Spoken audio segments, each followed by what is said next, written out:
हिमाचल के पहाड़ों और घने जंगलों के बीच बसा एक गांव, जिसमें लगभग 30 से 35 परिवार रहते थे। देखने में जितना सुंदर था, पर वहां के लोगों की माने तो गांव के साथ लगे जंगल के पेड़ों पर भूत प्रेत रहते हैं।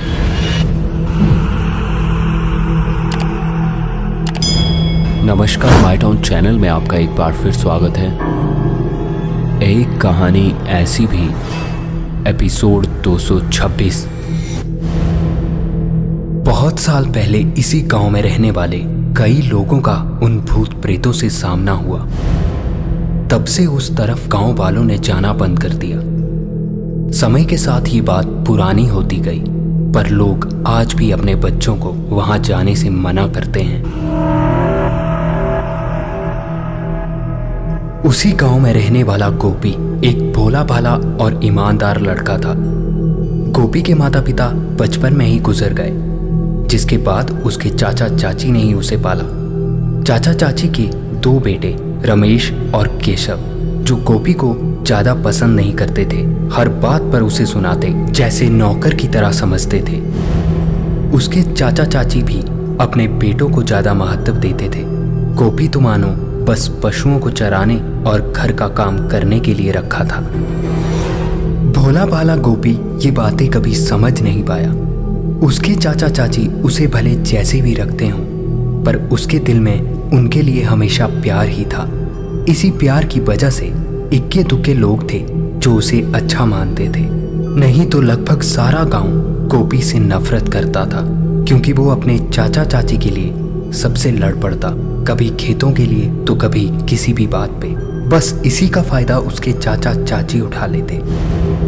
हर रोज की तरह गोपी घर का सारा काम करके पशुओं को लेके जंगल जाने को हुआ, तो उसकी चाची ने उसे रोकते हुए कहा, गोपी आज जल्दी घर आ जाना, रमेश और केशव आ रहे हैं शहर से, और उनके कुछ दोस्त, उनको ले आना बस स्टैंड से। रमेश और केशव शहर में पढ़ाई करते थे और ज्यादातर शहर में ही रहते थे, तो शहर के उनके दोस्त भी काफी बन गए।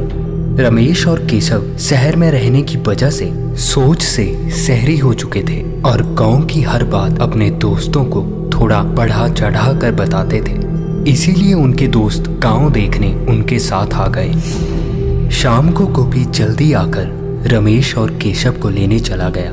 बस स्टैंड गांव से थोड़ा दूर था। जहां गांव था वहां अभी सड़क नहीं पहुंच पाई थी, तो पैदल ही गांव तक आना जाना पड़ता था। थोड़ा इंतजार करने के बाद बस आई।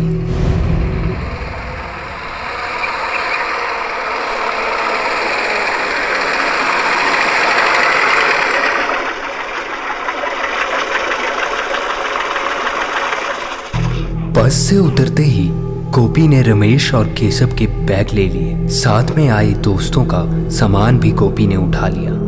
ये देखकर रमेश और केशव के एक दोस्त ने हंसते हुए कहा, वाह रमेश, गांव में भी नौकर चाकर रखे हुए तूने यार। ये सुनते ही झट से केशव ने कहा, हाँ भाई, रखने पड़ते हैं, अब इतना काम खुद से नहीं होता यार। साथ में चल रहा गोपी ये सुनकर थोड़ा गोपी को दुख हुआ, पर वो चुपचाप सामान उठाए बस चलता रहा।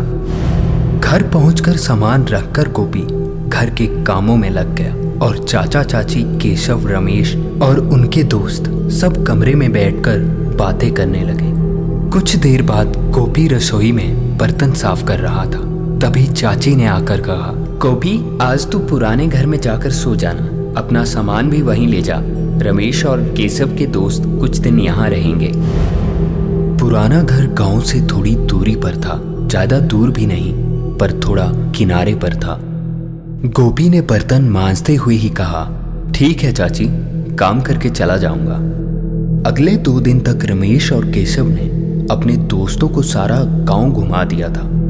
अब रमेश और केशव के दोस्त घूम घूम कर थोड़ा बोर हो चुके थे। रमेश के एक दोस्त ने कहा, यार रमेश, क्या सूखा सूखा ही दिन निकाले जा रहा है भाई, कोई तो शराब कबाब का इंतजाम कर, थोड़ा मजा जैसा आए इन वादियों में पीने का।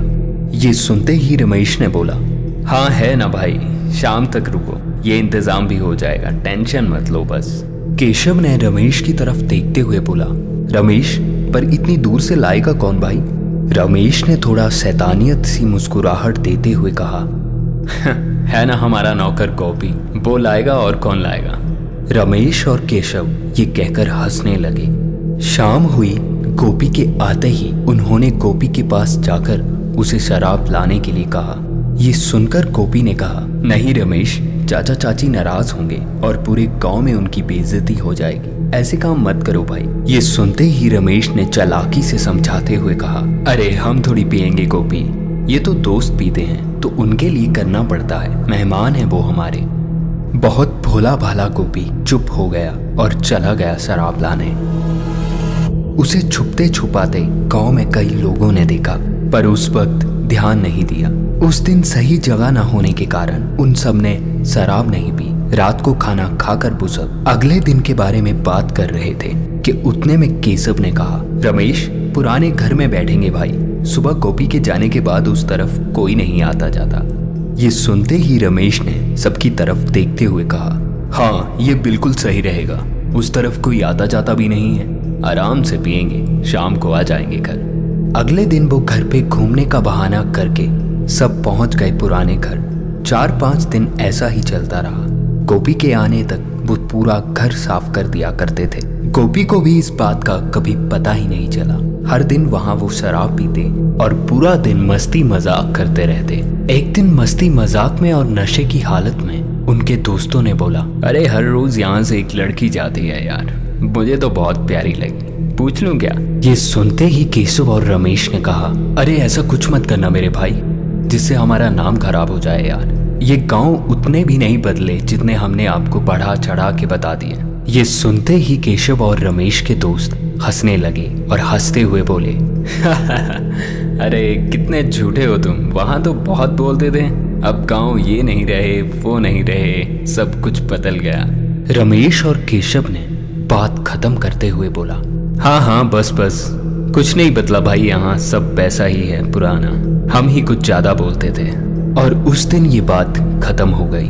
पर रमेश और केशव को इस बात का पता नहीं था कि उनके दोस्तों के दिमाग में कुछ और ही चल रहा था। और एक दिन हर रोज की तरह वो शराब पीने बैठे। पूरी साजिश के साथ उन्होंने रमेश और केशव को इतनी शराब पिलाई कि वो होश में नहीं थे और फिर उस लड़की को उठा लाए। शराब के नशे में उन दोनों ने सारी हदें पार कर दी। शाम होते होते जब सबकी शराब उतरी तो केशव और रमेश ये देखकर पागल हो गए। सबको पता चलता तो रमेश और केशव का नाम भी खराब हो जाता। बात को छुपाने के लिए उन सब ने उस लड़की को मरा हुआ समझकर ऊपरी छत पर बने कमरे में फेंक दिया। उसे गोपी के कपड़ों से बांधा गया ताकि गोपी का नाम आए। शाम तक जब लड़की घर नहीं आई तो उसके माता पिता ने पूरे गांव को बताया। पूरा गांव उसे ढूंढने में लग गया, कोई जंगल में, कोई खेतों में, पर उसका कोई पता नहीं चला। दूसरे दिन रमेश और केशव अपने दोस्तों के साथ शहर लौट गए। 3-4 दिन तक उस लड़की का कोई पता नहीं था कि एक दिन सुबह पशुओं को ले जा रहे एक आदमी को गोपी के पुराने घर की ऊपरी छत से एक हाथ लटका हुआ दिखा। लोगों ने वहां जाकर देखा तो सारा शक गोपी पर गया। लोगों की नफरत अब और भी बढ़ गई थी। लड़की की सांसें अभी भी चल रही थी। नजदीक हॉस्पिटल न होने के कारण वैद्य को बुलाया गया। जब वैद्य ने सारी बात बताई और कहा अब ये ना बोल पाएगी ना ही हिल पाएगी, इसके शरीर का कोई भी अंग काम नहीं कर सकता। इससे गुस्साए लोगों ने गोपी को मार मार कर अधमरा कर दिया। वो चिल्लाता रहा, मैंने कुछ नहीं किया, मुझे कुछ नहीं पता, पर उसकी किसी ने एक भी ना सुनी। शाम तक वो वहीं दर्द से तड़फता रहा। शाम को उठकर जब वो घर गया तो उसके चाचा चाची ने भी बुरा भला बोलकर वहां से निकाल दिया। उसके चाचा चाची ने उसे कहा, निकल जा यहाँ से, हमें नहीं पता था इस मासूम चेहरे के पीछे दरिंदा छिपा हुआ है। तेरे माँ बाप के मरने के बाद तुझे भी उनके साथ ही वहां जला देना चाहिए था। ये बात गोपी के दिल में चुभ गई। जितना बुरा उसे गांव वालों की बातों का नहीं लगा था, अपने चाचा चाची के मुंह से सुनी इस बातों का उसे बहुत बुरा लगा था। वो ये सब बातें सोचता हुआ वो जंगल की तरफ भागा। भागते हुए वो जंगल के बीचों बीच एक पेड़ के नीचे बैठा, बस रोए ही जा रहा था। उसके रोने की आवाज में दर्द साफ साफ महसूस हो रहा था। वो वहां बैठा खुद में ही बातें करता जा रहा था कि मैंने क्या किया। मैंने सबको अच्छा माना, कभी बुरा नहीं किया, फिर भी लोग मुझे ही गलत बोल रहे हैं। रोते रोते गोपी उस पेड़ को गले लगाकर बोला, माँ तुम होती तो ये नहीं होता। बहुत दर्द हो रहा है माँ। मैंने कुछ नहीं किया, मैंने कुछ नहीं किया। ये बोलता हुआ गोपी बेहोश हो गया और जब गोपी की आंख खुली तो वो अपने घर के सामने सीढ़ियों पर था। वो उठा और चारों तरफ घूमता हुआ देखने लगा। किसी तरह की कोई आवाज नहीं थी, जैसे उसके सिवा उस गांव में कोई रहता ही ना हो। उसने अपने चाचा चाची को आवाज लगाई, किसी ने आवाज नहीं सुनी। वो अंदर जाके देखने को हुआ। अभी अंदर जा ही रहा था कि बहुत से लोगों की रोने की आवाजें सुनाई दी। वो एकदम से उस तरफ भागा तो गांव के चौराहे पर पहुंचा। जैसे ही वो चौराहे से मुड़कर आगे बढ़ा तो वहां का भयानक नजारा देखकर वो बड़ी बड़ी आंखें करता हुआ वहीं रुक गया, क्योंकि चौराहे पे लगे पेड़ पर रमेश, केशव और उनके दो दोस्तों की लाशें लटकी हुई थी और उसमें से गिरते हुए कीड़े जमीन पर साफ साफ दिख रहे थे। और जैसे ही लोगों ने गोपी की तरफ देखा, सब भागते हुए उसके पैरों पर गिर गए और माफी मांगने लगे। उनमें से एक आदमी ने कहा, गोपी हमें माफ कर दे, हमने बिना कुछ जाने तुझे सजा दे दी, इसकी सजा हम भुगत रहे हैं। और जैसे ही सबने हाथ जोड़ने के लिए हाथ उठाए, गोपी डर से पीछे हट गया, क्योंकि सबके हाथों में भी कीड़े साफ साफ दिख रहे थे। इतने में भीड़ में से एक लड़की निकलकर बाहर आई। उस लड़की को देखते हुए हैरानी से गोपी बोला, तुम तो बिल्कुल ठीक हो, इतनी जल्दी तुम ठीक कैसे हुई? ये सुनकर उस लड़की ने बताया कि जब वो सुबह उठी तो बिल्कुल ठीक थी और जब बाहर निकलकर देखा तो गांव का ये हाल था और चौराहे के पेड़ पर इन चारों की लाशें लटकी हुई थी। तब मैंने सबको बता दिया कि इस सब में गोपी का कोई कसूर नहीं। उस दौरान गोपी वहां था ही नहीं। गोपी हैरानी से बस सब कुछ देखे जा रहा था। इतने में उस लड़की ने फिर कहा, माफ कर दो इन गांव वालों को ताकि ये ठीक हो जाए। गोपी ने हड़बड़ाते हुए कहा, हाँ मैंने माफ कर दिया है सबको, और भागता हुआ अपने चाचा चाची के पास गया तो उनका भी यही हाल था। गोपी कुछ भी नहीं समझ पा रहा था कि एक ही रात में ये सब क्या हो गया। अगले दिन भी कुछ ठीक नहीं हुआ। गांव में ऐसे ही लोगों की मौतें होने लगी। पूरे गांव में एक अजीब सी बदबू फैल गई थी। उस गांव में जो हुआ उसे देखने शहर से पुलिस और डॉक्टर्स आए, पर कोई कुछ पता नहीं कर पाया, क्योंकि उन लड़कों की मौत बहुत ही रहस्यमय तरीके से हुई थी। एक ही रात में मौत के बाद ऐसे कीड़े पड़ जाना मानो कई दिनों से मारे गए हों। और अजीब बात यह थी कि एक दिन पहले वो सब साथ में कॉलेज गए थे। कोई भी कुछ नहीं समझ पा रहा था कि ये अचानक गांव में क्या होने लगा था। कुछ दिनों बाद गांव में अचानक डरावनी आवाजें सुनाई देने लगी। बहुत ही रहस्यमय तरीके से लोग गायब होने लगे। गोपी बहुत परेशान था कि वो अपने गांव के लिए कुछ नहीं कर पा रहा। इतना हंसता खेलता गांव एक महीने में सुनसान हो चुका था। 30-35 परिवारों में से बस 10 या 11 परिवार बचे थे, वो भी उसी हालत में बस आखिरी सांस गिन रहे थे। इन सबसे तंग आकर कुछ गांव वालों ने तांत्रिक को बुलाया तो पता चला कि इस गांव में भूत प्रेतों का साया है, जो किसी बात पर बहुत नाराज हैं। ये सुनकर पूरे गांव में दहशत फैल गई। उस तांत्रिक ने बताया कि जल्दी कुछ उपाय कर लो, नहीं तो पूरा का पूरा गांव खत्म हो जाएगा। गांव के लोगों ने कोई उपाय पूछा और कहा हम सब करने के लिए तैयार हैं। तब तांत्रिक ने बताया अब वो ही इंसान तुम लोगों को इन भूत प्रेतों से बचा सकता है जिससे ये नाराज ना हुए हों, और वो इसी गांव का होना चाहिए। ये सुनकर गांव वाले एक दूसरे की तरफ देखने लगे और उनमें से एक बोला, क्या ये जंगल के पेड़ वाले भूत प्रेत हैं? तांत्रिक ने कहा, जिस दिशा में तुम्हारे हाथ से गिरते ये कीड़े जाएं, उसी तरफ की दिशा से ये भूत प्रेत आए हैं।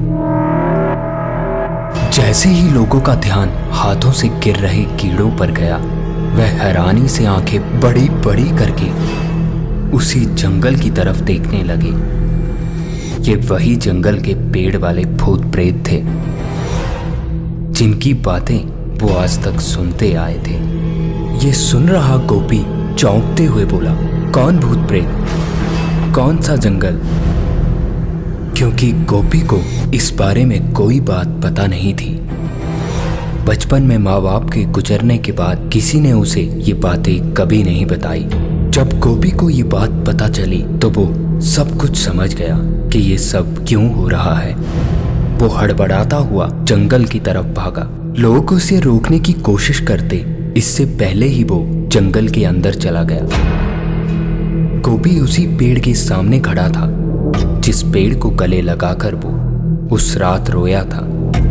आंखों में आंसू लिए हाथ जोड़ता हुआ बोला, अब माफ कर दो इन गांव वालों को। आप जो भी हो, मैंने माँ बोलकर आपको गले लगाया था।